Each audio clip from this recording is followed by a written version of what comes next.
So yun mga kapatid, panibagong araw na naman, panibagong vlog na naman tayo. So ngayon ay nandito tayo ngayon sa Danube Panorama. Kakarating ko lang dito.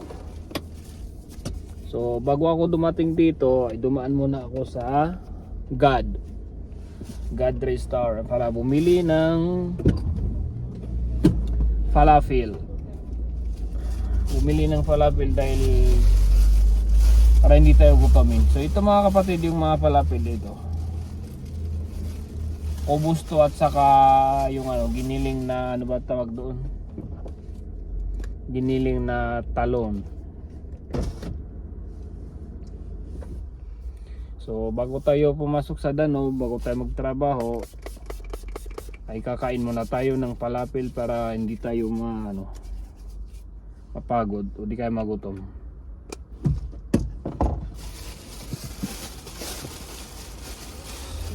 So ito mga kapatid, maalat to. So yung mga nagda-diet dyan na mga katulad ko ay wag na kayong kumain ng ganito.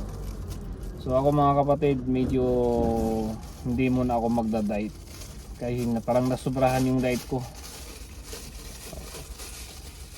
Nasubrahan. Yung 76 ay bumaba ng 66 na ngayon. So ito muna, kain muna tayo mga kapatid.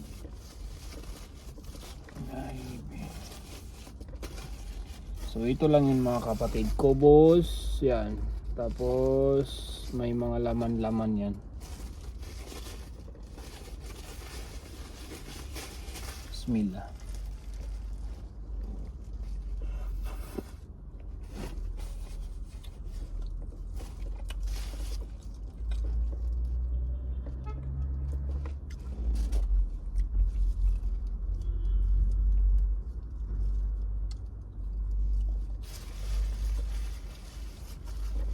Ito mga kapatid, may yan, parsley, kamantis.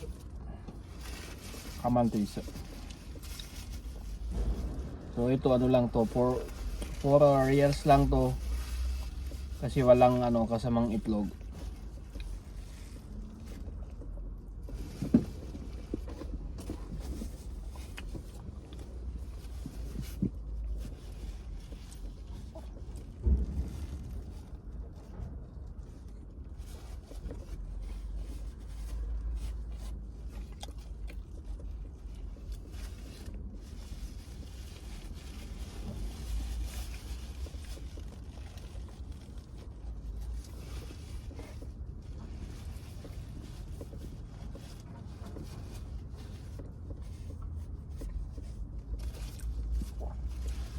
So ito mga kapatid, yung sinasabi kong yan, talon yan, giniling na talon. Talong ba yung talon?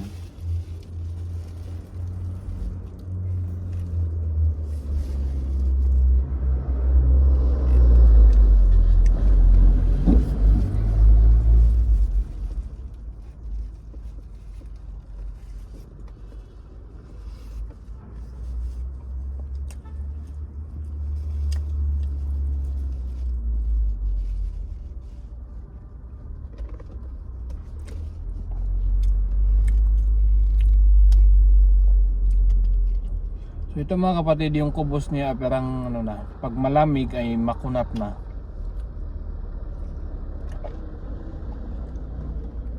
So mas masarap to pag malamig.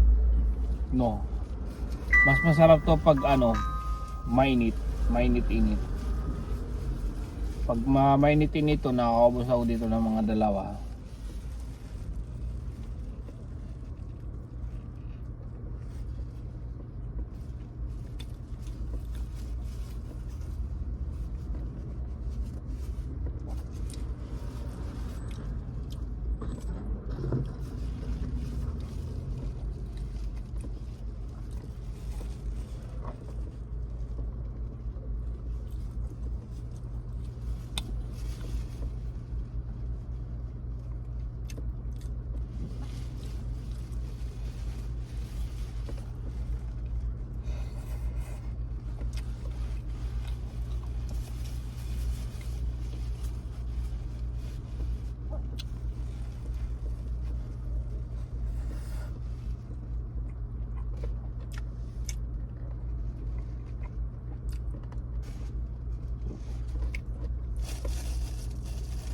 Tapos ito mga kapatid yung ano, maalat to.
Alhamdulillah.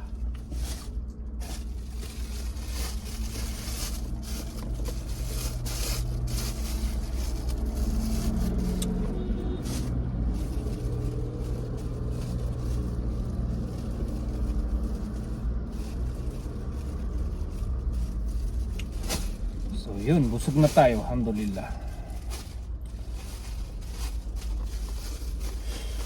So ganito yung mga plastic ay hindi ko to tinatapon para lagyan ng basura, para hindi tayo magtapon ng basura sa labas.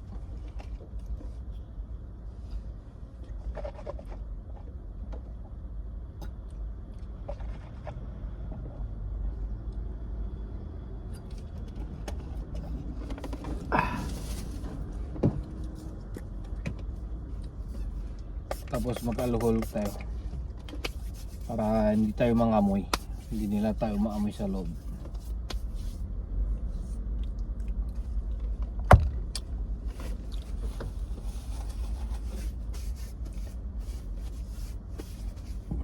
Alhamdulillah. So ito mga kapatid yung kagandahan ng ano, merchandiser. Kung gusto mong ano, dumaan sa mga kahit saan ay pwede kang dumaan. Kung gusto mong bumili ng pagkain, kung gusto mong umuwi muna, o di kaya kung may pamilya ka, ihatid mo na sa trabaho, yan, pwede mong hatid kasi wala ka, paglabas mo ng opisina, wala ka ng amo, hindi ka binabantayan. So yun ang ano, kaya maraming mga Pilipino dito sa Riyadh na gusto nilang maging ano, merchandiser. Pero hindi naman lahat. Hindi lahat ng merchandiser ay masaya kasi may mga kumpanya na tambak din yung ano, trabaho nila. May mga kumpanya na walang sakyan, maliit yung sweldo. Yun. Maliit yung sweldo tapos napakaraming item. So hindi ka katulad sa amin at sa ibang kumpanya ay malaya. So ang mahirap lang sa amin ay kami na rin yung ano, kumukuha ng order. Kami rin yung ano, nag-order sa mga customer. So yun mga kapatid, pag ako ano, bababa ng ano, papasok ng market, kailangan may dala akong ballpen at cutter ito. Kasi kung ano, kukuha ka ng order, kailangan mo ng ballpen, tapos may bubuksan ka na karton, kailangan mo ng cutter para malinis yung pagkabukas. At dapat dala mo yung wallet mo, ikama lahat baladya. Ito baladya. Kasi dito sa Danube hindi sila nagpapasok kung wala ka ano, health card. Kailangan may baladya ka. Kung wala kang baladya, wala, hindi ka makapasok dyan. So yun lang, maraming salamat. Pakita ko sa inyo kung ano yung labas ng ano, Danube. So ito mga kapatid yung Danube, yan. Yan yung mga kasama kong ano, mga merchandiser din, mga salesman, yan. So kung ano ka, merchandiser ka, di kaya mag-delivery ka, dito ka papasok, dito ka magpa-parking. Yan, may masjid yan na dalawa. Tingnan niyo mga kapatid, dalawa yung masjid magkatabi. So ganito kaganda sa Saudi Arabia kung isa kang Muslim. Kahit saan ka pumunta ay may masjid. Yun lang, paki-subscribe, like and share.